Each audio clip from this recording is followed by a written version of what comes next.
These men are the future leaders of their country's army. They're cadets at Afghanistan's toughest officer academy. For almost a year, they're rigorously trained in tactics and leadership, as well as academic subjects. Their instructors are Afghans, but the instructors are mentored by coalition troops, including Danish, Norwegian and British soldiers. A big part of the mentoring job is building good relationships with the Afghans. They're very similar to us. They're young guys who want to get on in their army, do well, learn, and so they're very receptive to what we have to say. To the south of Kabul lies Darulaman. It's the perfect training ground for the officer cadets who are in their last term at the academy. They're practicing for their final attack. This is the culmination of 47 weeks of hard work and training. And although this isn't the classic UK standard Sandhurst final exercise, this is the way the Afghans are doing things.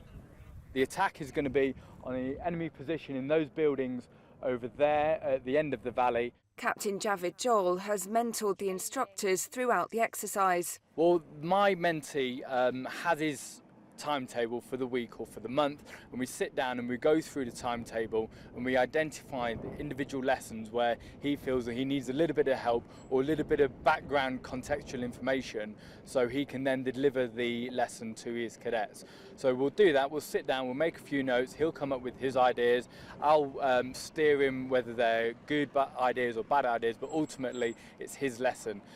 He'll deliver the lesson and then I'll observe the lesson. And then afterwards, we'll sit down and we'll talk through what went well with the lesson, what went bad, what he can then develop for the future and things he can keep and endure because they were successful. They can't go in there because we haven't cleared the buildings. The mentoring job isn't without its dangers, and the threat doesn't just come from the Taliban. Insider attacks have claimed many British lives.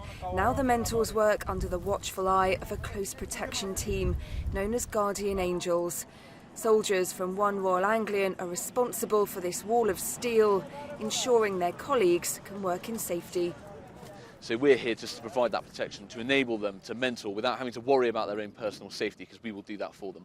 We'll also provide the sort of real life support, such as on this hilltop Liga here, where we'll provide the food, rations, give them a place to stay, etc., and then protect them when they go down into the exercise area. But the job itself is fairly routine.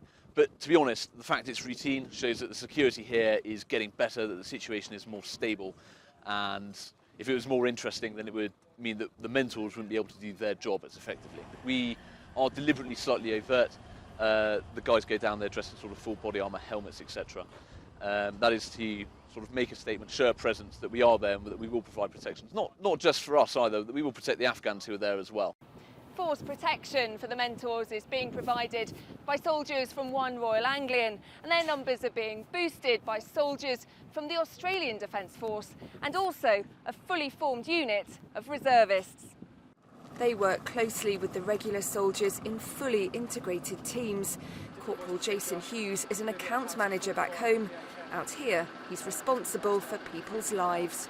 The most challenging aspect for me as a commander is to make sure that wherever the mentors go, they're protected at all times. Sometimes they can disperse off and they can be quite a distance away from the central force protection node itself.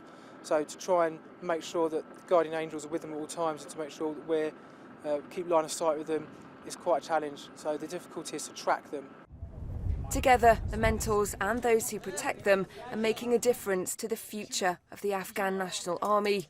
These officer cadets will soon hold Afghanistan's security in their hands. To do that well, they need the best training they can get. Charlotte Cross, Forces News, Kabul.